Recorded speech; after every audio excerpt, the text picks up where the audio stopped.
Welcome back to another video, and today I want to talk about the McFarlane Toys DC Direct Page Punchers Superman. Now, this is supposed to be a comic book version of Christopher Reeves, and yeah, I didn't show him off in the packaging because of the fact that it's just too big, but I will show off the contents of it as this video goes on. Now, when I ordered this, I was like, "Ooh, that's cool. It's a comic book version of Christopher Reeves. Gonna have him. He's gonna have the cell shading. He looks, gonna look real good." I get him in hand. I open him up. I'm kind of like, This is the reason why I opened him up. Originally, I was gonna leave him sealed in the package, but you know what? Come to the fact that to the point where my wife actually got me the Chase variant of the 78 Christopher Reeves movie version. So I have that, which is staying in the package. This one here, I opened up now. It's very odd looking, and I don't know if you can really see it on camera the way I can see it in person, but it's a good looking figure, don't get me wrong, but the oddness is this right here with this flesh tone, because his suit doesn't go up and over, but his neck and his collarbone go over. So, I mean, it's eye trickery, I guess, the way they tried to do it, but it's not the way they did the movie version of Christopher Reeves, and it is a little strange looking. And I get it; it's supposed to be, the cape, and his shoulders supposed to be showing, but you figure they would have brought it up. That's just my opinion. It's just odd. You come to the back, that looks good, but then when you start turning it, you see how the plastic lifts up. So it's kind of, missed opportunity if you ask me once again. And then you get here and it actually falls in and it actually looks good. So, I mean, yeah, on camera, you don't really notice it as I'm looking through the camera doing this, but as I look over the camera and I see it, it's like, what did they do? But I get it. I see what they were doing. I see what they were trying to do. But anyway, as far as this being a comic book version of Christopher Reeves, I have to say they did a really cool job. I mean, look at the eyes. I mean, you get that to focus in. Very nicely done. The face sculpt's nicely done. The nice little cell shading going through the hair, or the wash, I should say, going through the hair. You got some cell shading here under the chin and on the neck, because he's a comic book version of Superman. So yeah, you're not going to get that, you're getting that comic book version, that look that they tried to get. He kind of resembles Michael Jackson a little bit, but I'm not saying that in a bad way. I'm just saying he does. He kind of resembles Michael Jackson a little bit. You turn him a certain way, he looks like Christopher Reeves. You turn him a certain way, he kind of resembles Michael Jackson a little bit. Hey, Michael Jackson could have played Superman. That would have been cool too. Why not?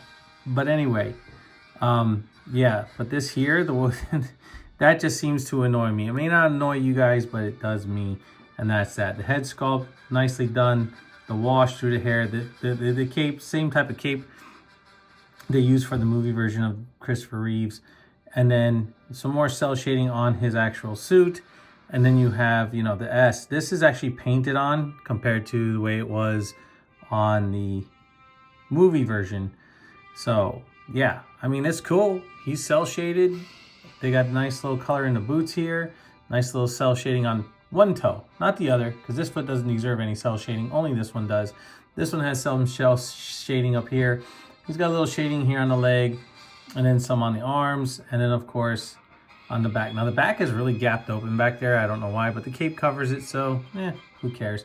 And then of course on the back of the cape, you have that S, which is not even straight. It's kind of offset, but yeah, who knows what's going on. But as far as sticking this guy on the shelf, hey, so be it. Now, same thing, kind of like, with the way they did the paint on the movie version of this. It's a little sloppy here also on the belt. The only thing different here is that they went and they colored this in around the belt buckle right there. So yeah, I mean, I see what they were going for. Did they succeed? Somewhat yes, somewhat no. I have to honestly say, I mean, it looks good. It's a good looking figure. But have we seen better? Possibly. Possibly. But as far as it being a cel-shaded Christopher Reeves comic book version, hey, it's cool. It's cool. Now, the accessories, I didn't take them out because they're all still here in the clamshell. Same set of hands that come with the movie version. The exact same set of hands. The only thing different with this figure here, all right, just gonna move him back some so I'm not knocking him over, is the fact that it comes in a package like this. Now you have the card back there, you have the black stand. I gently slid this down the side here to get the figure out. So yeah, you can still close it back up. And then you got this really nice comic book on the back with Superman flying up, Brainiac, Lex Luthor, Lois Lane, absolutely, really cool. Picture of Metropolis in the back, and then Brainiac's ship right there. So yeah, it says Superman 78. Now, was this, I don't know, because I haven't read it. And it says it's one of 6. So is it one of 6 in a series, or is it number 1 out of issue 6? I don't know, but if anybody knows, leave it in the comments down below. But that's what it comes with. So that's pretty cool. And then the back side of the comic, DC logo on it. And that's that. So that's everything that the guy actually comes with. So did they include a flight stand? Absolutely not. They just include that little black stand. But this guy here will be on the shelf flying up in the air. So yeah, just want to do a quick review on this guy because of the fact that he was so anticipated by me, because it is a comic book version of Christopher Reeves, and the guy is so iconic because he is the one who portrayed Superman on the silver screen, that I was like, comic book version, awesome. So, but I do have the movie version, and here he is. And you can see how they both compare side by side. And as you can see, this is what I'm talking about. The way they did the neck here with the cape up on the shoulders, where this one actually tucks underneath. And then you have that kind of like that. I mean, hey, I get it.